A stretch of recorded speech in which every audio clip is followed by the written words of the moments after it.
अरब देशों में 2 हफ्ते से भयंकर घमासान मचा हुआ है। एक तरफ अमेरिका और इजराइल है तो दूसरी तरफ ईरान ने अकेले ही कई देशों की नींद उड़ा कर रखी है। इस सब के बीच बेहद चौंकाने वाली खबर आई और वो ये कि खाड़ी देशों में एटमी हमलों से बचाने वाले सर्वाइवल शेल्टर की मांग जबरदस्त तरीके से बढ़ गई। ट्रंप ईरान में तेल देख रहे थे और धार से चूक गए। अब वही धार अमेरिका पर ऐसी गिर रही है कि ट्रंप मझधार में फंस गए। ईरान कह रहा है कि आओ युद्ध करो, ट्रंप कहते फिर रहे हैं कि युद्ध तो पहले दिन ही खत्म हो गया था। ईरान ताबड़तोड़ मिसाइलें और ड्रोन अमेरिकी ठिकानों पर दाग रहा है। ट्रंप कह रहे हैं कि हमने उनके मिसाइल ड्रोन के भंडार ही खत्म कर दिए, जंग खत्म हो चुकी है। अरे भाई, खत्म हो गई तो ईरान में जो धमाके हो रहे हैं, क्या वो युद्ध की समाप्ति का सेलिब्रेशन कर रहे हो? और ईरान कहां से फोड़ रहा है ड्रोन और मिसाइलें अगर सब खत्म हो गया है? वैसे आज के दौर में ट्रंप का मतलब ही हो चुका है कुछ भी। लेकिन दुर्भाग्य यह है कि ट्रंप की अकड़, अहंकार और असंवेदनशीलता ने दुनिया के सामने तेल संकट के साथ ही एक घोर अविश्वास का संकट खड़ा कर दिया है। बड़ बोले ट्रंप ने ईरान पर हमले की योजना बनाई, उसे अंजाम दिया, लेकिन इस योजना को आगे कैसे बढ़ाया जाएगा, इसकी प्लानिंग में वो शून्य साबित हुआ। जैसे कि ट्रंप ने ये कहते हुए ईरान पर हमला किया था कि इस्लामिक राज से मुक्ति दिलाएंगे, ईरान में खामेनेई रेजिम बदलेंगे। असली तस्वीर ये है कि खामेनेई के हाथ में सत्ता अभी भी है और इस्लामिक राज और मजबूत हुआ है। दूसरी बात जो ट्रंप ने कही थी वो ये कि IRGC को तबाह कर देंगे। असली तस्वीर ये है कि IRGC ट्रंप को मजबूत टक्कर दे रहा है। ट्रंप डींगे हाँकते थे कि ईरान में उनका लक्ष्य लिबरल व्यवस्था कायम करना है। असली तस्वीर ये है कि ईरान में लिबरल वॉइस खत्म कर दी गई। ट्रंप ने यह तय किया था कि उनका टारगेट ईरान की न्यूक्लियर क्षमता को ध्वस्त करना है, जबकि असली तस्वीर यह है कि इसकी कोई स्पष्ट तस्वीर ही नहीं है। सवाल ये नहीं है कि ट्रंप को सुझाव कौन दे रहा है, बल्कि ये है कि ट्रंप को सुझाव देने का जोखिम कौन उठा सकता है और ट्रंप सुझाव मानते कहां हैं। हाल ये है कि अपने अहंकार और आत्ममुग्धता में ट्रंप अमेरिका के दोस्तों को भी दूर कर चुके हैं। ट्रंप टैरिफ और ट्रेड को लेकर पहले ही कड़वाहट दुनिया में फैला चुके हैं। अब अपनी जंगी सनक से दुनिया को एक अंधे भविष्य की तरफ मोड़ देने को आमादा है। चाणक्य नीति कहती है कि राजनीतिक फैसले हमेशा स्पष्ट रणनीति और सावधानी के साथ लेने चाहिए। सच यह है कि ईरान एपिसोड में ट्रंप गच्चा खा गए। विनाश काल का सबसे बड़ा संकेत होती है विपरीत बुद्धि। जैसे आतंकी संगठन हमास ने इजराइल में अक्टूबर 2023 में किया था, आज हाल यह है कि हमास का नाम लेने वाला कोई नहीं बचा। गाजा का हाल किसी से छुपा नहीं है। इजराइल का फोकस क्लियर है, उसे अपने नागरिकों की सुरक्षा हर कीमत पर करनी है और वो कर रहेगा, किसी भी हद तक जाकर करेगा। और नेतन्याहू वो कर रहे हैं, लेबनान से लेकर ईरान तक। लेकिन ट्रंप का लक्ष्य क्या है? कभी नेटो का सदस्य होकर भी नेटो देश ग्रीनलैंड पर हमला करने की योजना बनाना, कभी स्पेन को हड़का देना, कभी ब्रिटेन को धमका देना। हाल ये हो चुका है कि ट्रंप की सनक ने यूरोपीय देशों को भी एक सबक दे दिया है कि अमेरिकी डिफेंस अम्ब्रेला पर निर्भर नहीं रहा जा सकता। सवाल उठ रहा है कि इस तरह भरोसे का टूटना कहीं दुनिया को वर्ल्ड वॉर 3 के नजदीक तो नहीं ले जाता। अमेरिका को ग्रेट बनाने का वादा कर दूसरी बार सत्ता में आए ट्रंप ने ऐसा लगता है कसम खा ली है कि वो उल्टी दिशा में ही चलेंगे। शांति वाला उनका टेप फिलहाल बंद हो चुका है। ट्रंप युद्ध के उन्माद में, पहले वो टैरिफ से दुनिया तबाह कर रहे थे, अब जंग से अमेरिका को ग्रेट बनाने के फार्मूले पर काम कर रहे हैं। अमेरिकी एक्सपर्ट्स तो यहां तक दावा कर रहे हैं कि ट्रंप को इतना अंदाजा तक नहीं था कि ईरान पर हमले के बाद दुनिया की ऑयल सप्लाई चेन पर बड़ा बुरा असर पड़ेगा। हाल ये हुआ कि जिस रूसी तेल को न खरीदने को लेकर ट्रंप और उनकी चौकड़ी भारत पर दबाव बना रही थी, वही ट्रंप भारत से गुहार लगाने लगे कि रूसी तेल भारत खरीदना जारी रखे ताकि ऑयल संकट से निपटा जा सके। ईरान के विदेश मंत्री सैयद अब्बास अरागची ने शनिवार को रूसी तेल पर अमेरिका के रुख की आलोचना करते हुए दावा किया कि वॉशिंगटन अब भारत सहित दुनिया भर के देशों से रूसी कच्चा तेल खरीदने की भीख मांग रहा है। इससे पहले उसने आयात रोकने के लिए दबाव डाला था। सोशल मीडिया एक्स पर एक पोस्ट में अरागची ने लिखा, अमेरिका ने भारत पर दबाव डालकर रूस से तेल का आयात बंद करवाने में महीनों बिता दिए। ईरान के साथ 2 हफ्ते के युद्ध के बाद व्हाइट हाउस अब दुनिया से, जिसमें भारत भी शामिल है, रूसी कच्चा तेल खरीदने की गुहार लगा रहा है। तो क्या फारस की खाड़ी में ट्रंप अमेरिका को फंसा चुके हैं? ईरान पर मैक्सिमम प्रेशर की उनकी नीति फ्लॉप हो चुकी है। ईरान की रणनीति के आगे ट्रंप अब बेसब्र हो चले हैं। क्या ट्रंप बस किसी तरह इस युद्ध से पीछा छुड़ाना चाहते हैं? क्योंकि ट्रंप ने रूसी राष्ट्रपति पुतिन से भी मिडिल ईस्ट के तनाव पर बात की। ट्रंप की बेचैनी उनकी थकी हुई आवाज से लेकर उनके चेहरे तक पर है। रूस यूक्रेन जंग का हाल वो देख रहे हैं। दावा तो ये भी किया जा रहा है कि मिडिल ईस्ट में अमेरिकी बेसिस पर ईरान के सटीक हमले रूस की इंटेलिजेंस मदद की वजह से ही संभव हो सके। हालांकि ये बात खुद ट्रंप अमेरिकी मीडिया में मान चुके हैं कि रूस ईरान की मदद कर रहा है, लेकिन ट्रंप ने यह भी कहा कि रूस की मदद बेअसर है। बहरहाल अभी की तस्वीर यह है कि अमेरिका की ऐसी हालत कभी नहीं रही। अमेरिका से खाड़ी देश असंतुष्ट हैं। उन्हें लगता है कि अमेरिका ने उनकी रक्षा सही से नहीं की। ईरान जंग में यूरोप पूरी तरह से अमेरिका के साथ नहीं है, क्योंकि यूरोप अपनी आर्थिक चुनौतियों से जूझ रहा है, जिसे ट्रंप पहले भी काफी बुरा भला कहते रहे। वहीं ईरान जंग को लेकर रूस और चीन भी विरोध में हैं। दोनों का आरोप है कि अमेरिका यूनिपोलर वर्ल्ड बनाना चाहता है। एकजुट हुआ ईरान झुकने को तैयार नहीं। तेहरान से उड़ते ड्रोन अमेरिका को राहत देने के मूड में तो कतई नहीं। ईरान इस जंग को लंबा खींचना चाहता है, क्योंकि ईरान के पास दुनिया के 20% तेल को बंद कर देने जैसी ताकत है, जो दुनिया में तबाही ला सकती है। इराक वॉर में अमेरिका ने $2 ट्रिलियन से ज्यादा खर्च किए थे, लेकिन हासिल कुछ भी नहीं हुआ था। डर ईरान में भी ऐसा ही होने को लेकर है। अगर ईरान युद्ध लंबा चला तो अमेरिका को आर्थिक नुकसान और सैनिक नुकसान तो होगा ही, साथ ही ट्रंप पर राजनीतिक दबाव बढ़ेगा और उसके साथ ही अमेरिका की वैश्विक प्रतिष्ठा में भी गिरावट आ सकती है। ईरान के साथ युद्ध के बाद खतरा अमेरिका के भीतर भी बढ़ा है। कहा तो ये जा रहा है कि ईरान के स्लीपर सेल अमेरिका में एक्टिव हो सकते हैं, क्योंकि उन्हें अमेरिका से बदला लेना है। अब अमेरिका की अंदरूनी सुरक्षा को लेकर भी ट्रंप से सवाल पूछे जा रहे हैं। ट्रंप अपनी दुनिया में है और शायद उन्हें पता नहीं कि दुनिया बदल रही है। सवाल यह है कि ग्लोबल ऑर्डर के ट्रांसफॉर्मेशन में ट्रंप के नेतृत्व वाला अमेरिका कहां है? कथनी और करनी के अंतर ने ट्रंप के पूरे किरदार को अब तक सिर्फ अविश्वसनीय ही बनाया था, लेकिन अब ट्रंप ने अपनी सनक में पूरी दुनिया को ही फंसा दिया है। Bureau report, times now, Navbharat. पाठशाला के एक्स्ट्रा क्लास में अब नेक्स्ट चैप्टर। महान वैज्ञानिक अल्बर्ट आइंस्टाइन ने एक बार कहा था कि मुझे नहीं पता कि तीसरा विश्व युद्ध किन हथियारों से लड़ा जाएगा, लेकिन यह तय है कि चौथा विश्व युद्ध लाठी और पत्थरों से लड़ा जाएगा। कहने का मतलब यह था कि इतने युद्ध लड़े जाएंगे कि चौथे विश्व युद्ध तक सभी हथियार ही खत्म हो जाएंगे। और मौजूदा दौर में यह बात कहीं ना कहीं सच साबित होती दिख रही है। ऐसा इसलिए क्योंकि दुनिया में जंग के कई मोर्चे खुल गए हैं। अरब देशों में 2 हफ्ते से भयंकर घमासान मचा हुआ है। एक तरफ अमेरिका और इजराइल है, तो दूसरी तरफ ईरान ने अकेले ही कई देशों की नींद उड़ाकर रखी है। इस सब के बीच बेहद चौंकाने वाली खबर आई है, और वो ये कि खाड़ी देशों में एटमी हमलों से बचाने वाले सर्वाइवल शेल्टर की मांग जबरदस्त तरीके से बढ़ गई है। सवाल है कि अरब मुल्कों में छिड़ी जंग क्या परमाणु हथियारों के इस्तेमाल तक जा सकती है? क्या दुनिया एक बार फिर एटमी तबाही के मुहाने पर खड़ा है?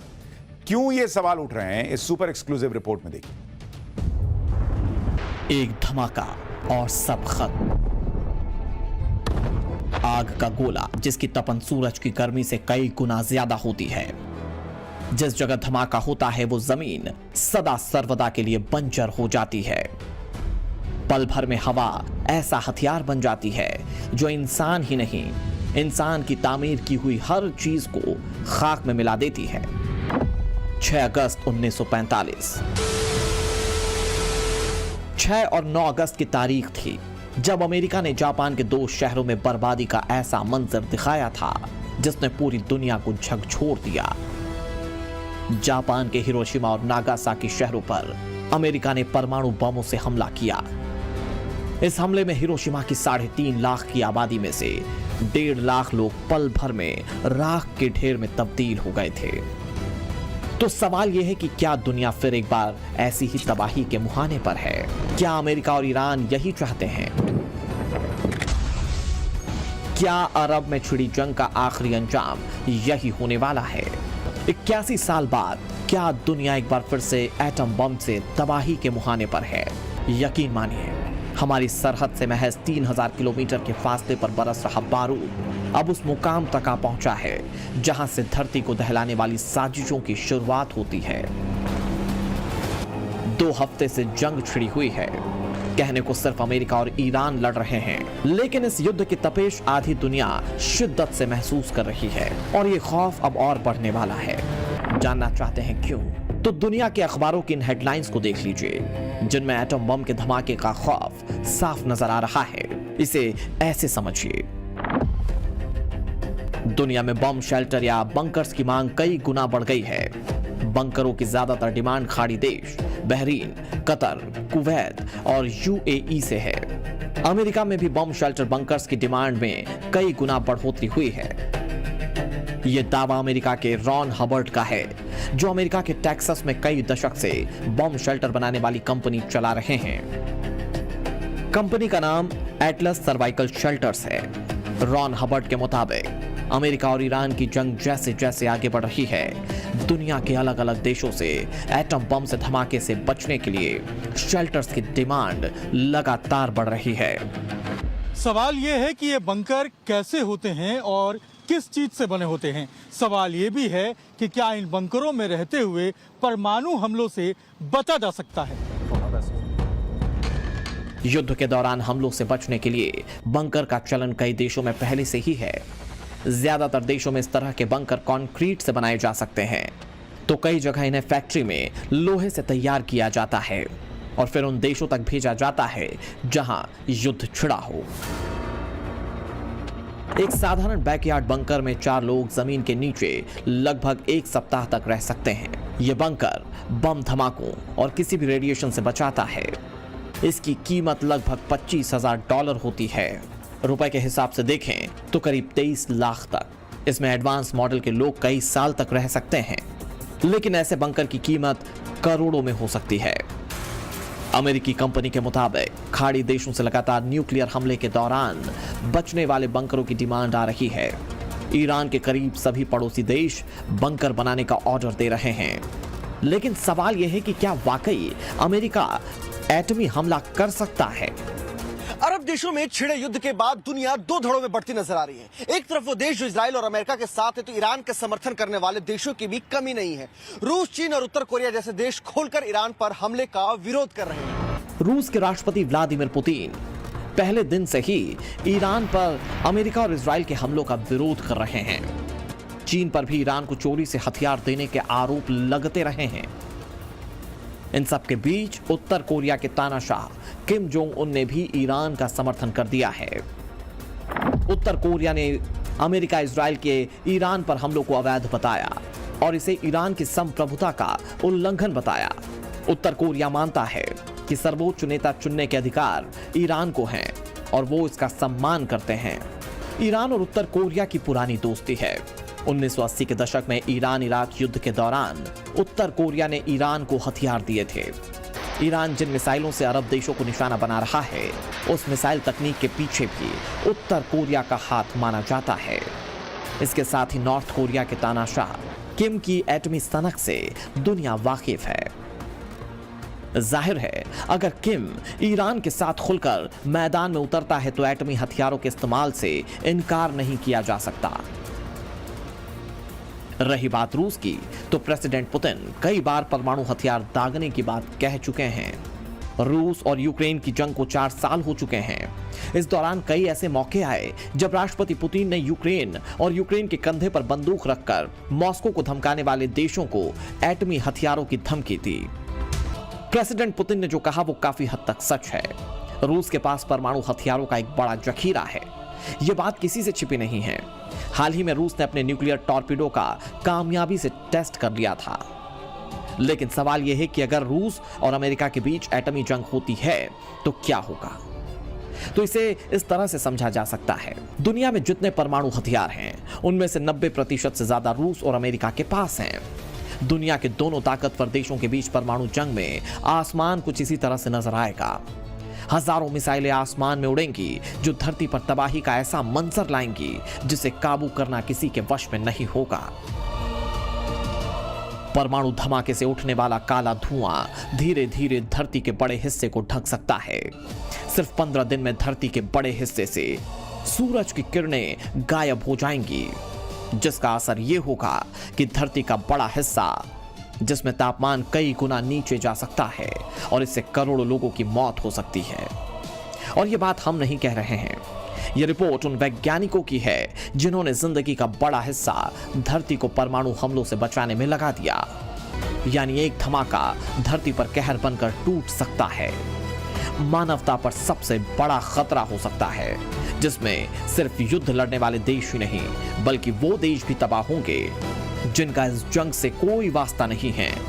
लिहाजा जितनी जल्दी हो सके युद्ध रुक जाना चाहिए, ताकि फिर कहीं हिरोशिमा नागासाकी ना बने, ताकि फिर किसी को पीढ़ियों की पीड़ा ना झेलनी पड़े।